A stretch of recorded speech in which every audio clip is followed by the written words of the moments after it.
Welcome to Protomotive. Imagine this situation.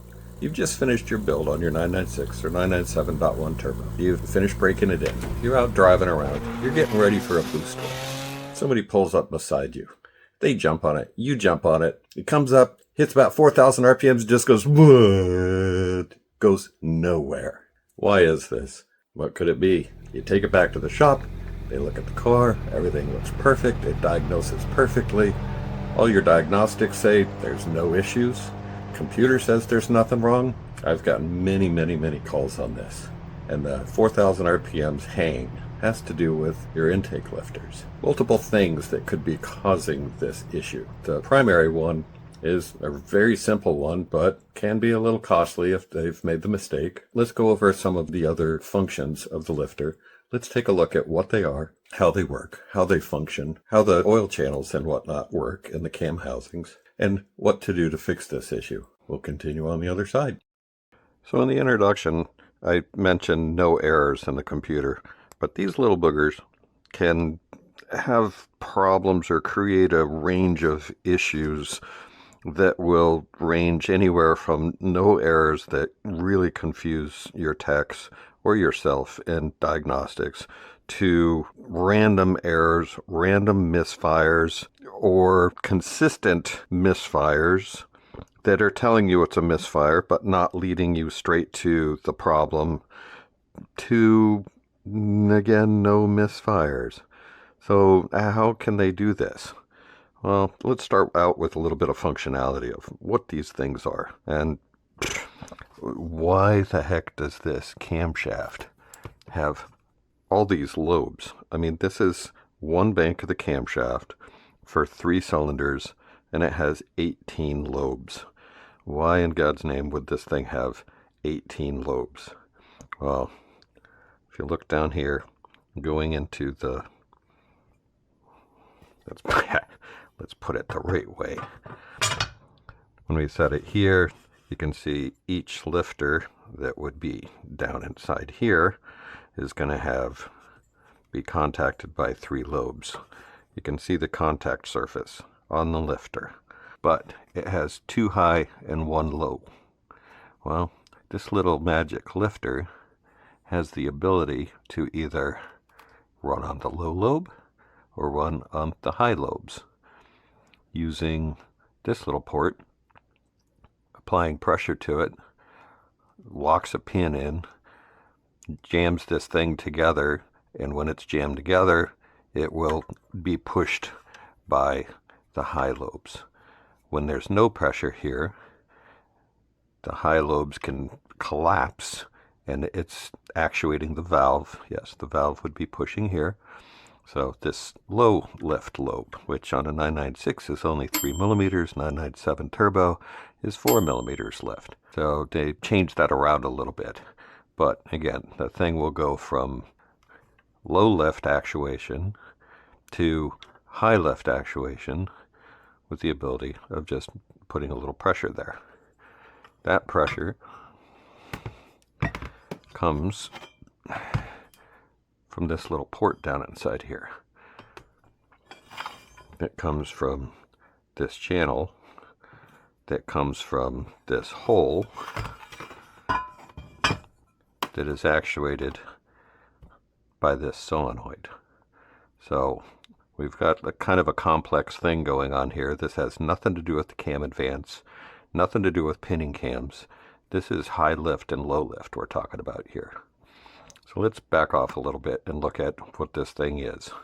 Here's a lifter, diagram of the lifter, and if you look in here, here's the pin I was talking about. Here's the port I was talking about.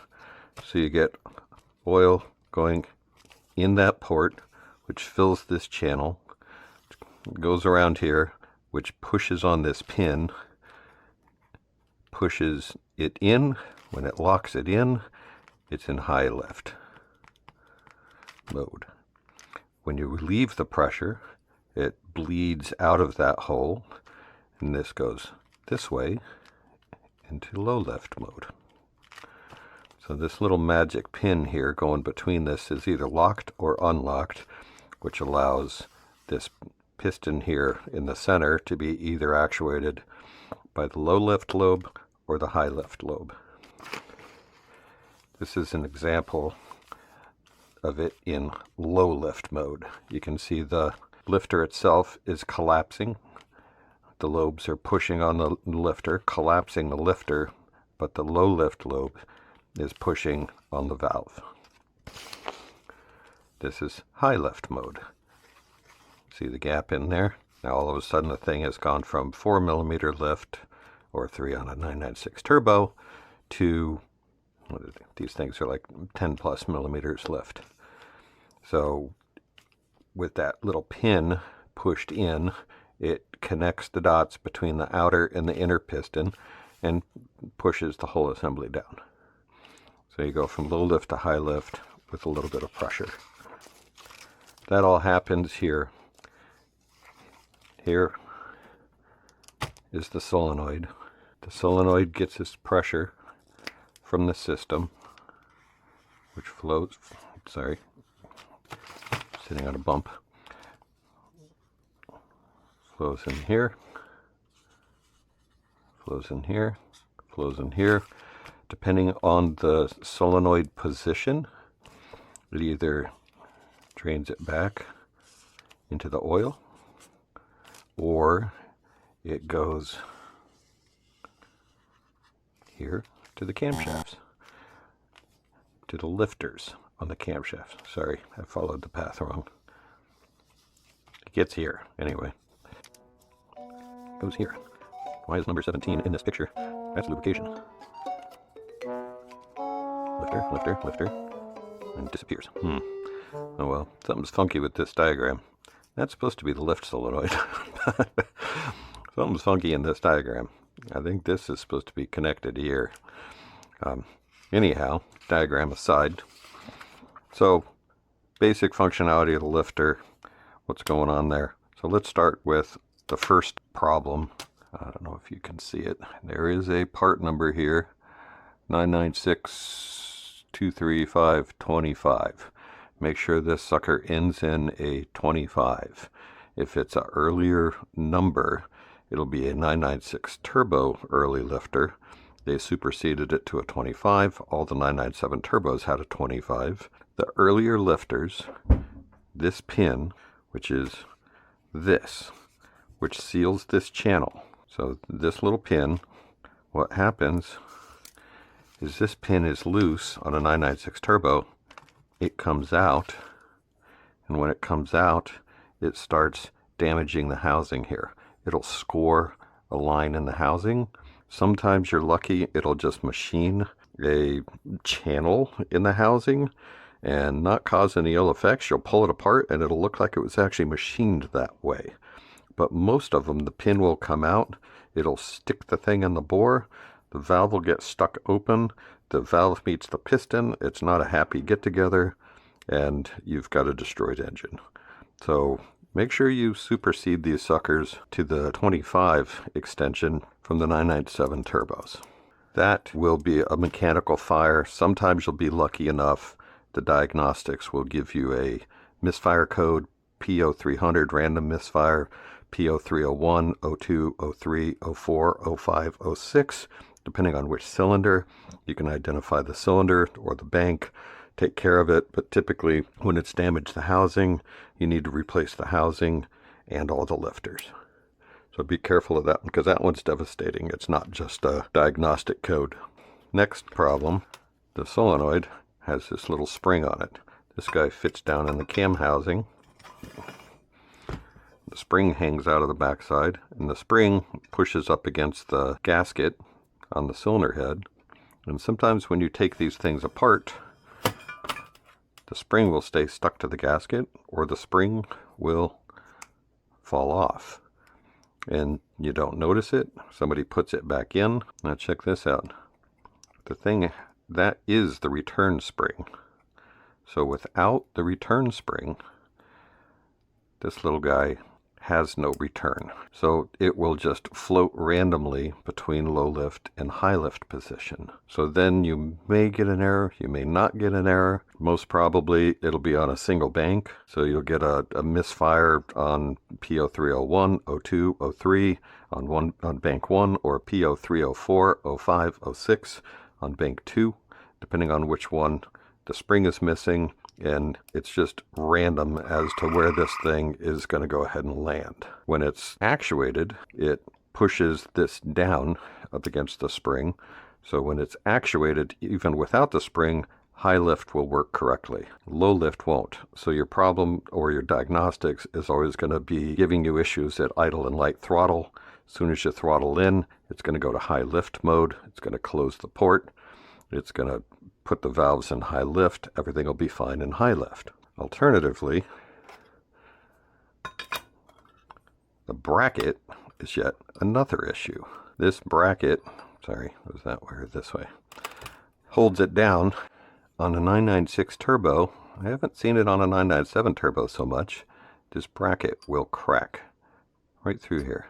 And when the bracket cracks, the thing will lift up, not enough for this guy to pop out, but just enough that it'll come unseated out of the cam housing a little bit. When it's unseated, this can't reach. You can see it's got limited travel. When it's unseated, this little guy here cannot seat down in there on the seat. When that happens, it's going to bleed off the oil. It's going to remain in low lift all the time. You're going to get a diagnostic code for misfires upon power, because when you try to transition to power, you may have one bank that's okay, one bank that's not okay. The bank that's not okay is going to stay in low lift mode even when it's going high lift, but it's going to be providing fuel and timing for high lift. So you'll end up with misfires or poor running on one bank. One bank's running good, one bank's not running good.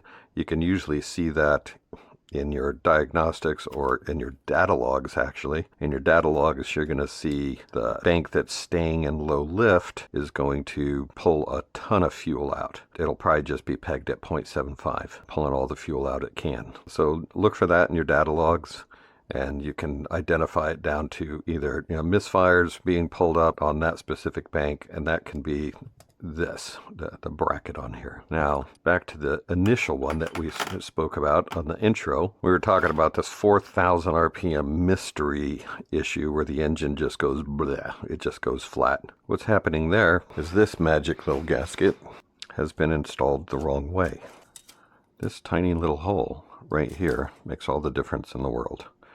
That hole, when installed correctly, aligns with this channel, which is feeding the other channels. See, we've got an oil hole here, which feeds that channel, and an oil hole here, which feeds that channel, this channel here. So it's feed, comes through, comes out here. That goes to the lift solenoid. If this is installed backwards,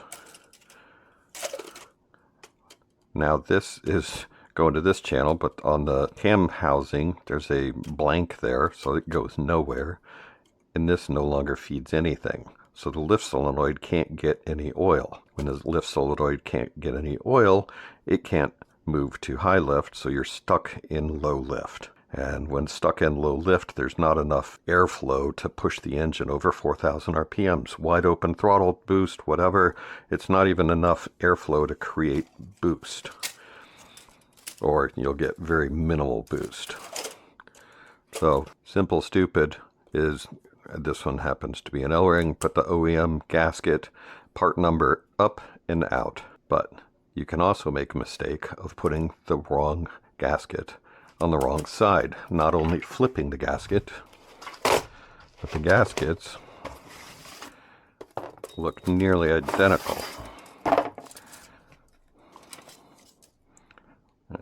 There's our part number.